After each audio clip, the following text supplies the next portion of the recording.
ગુજરાતનો આવાજ।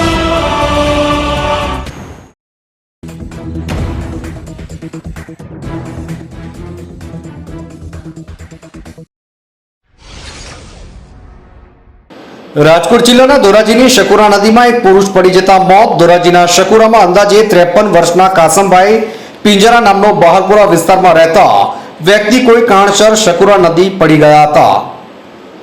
તાત્કાલિક શકુરા નદીમાં પડેલ પુરુષને બચાવવા માટે બે યુવકો પણ જીવના જોખમે પડ્યા અને ડૂબેલ પુરુષને બચાવવાના પ્રયત્નો કર્યા, પણ જે શકુરા નદીમાંથી ડૂબેલ પુરુષને બહાર કાઢવામાં આવ્યા પણ 108 એમ્બ્યુલન્સના ડોક્ટરે મૃત જાહેર કર્યા।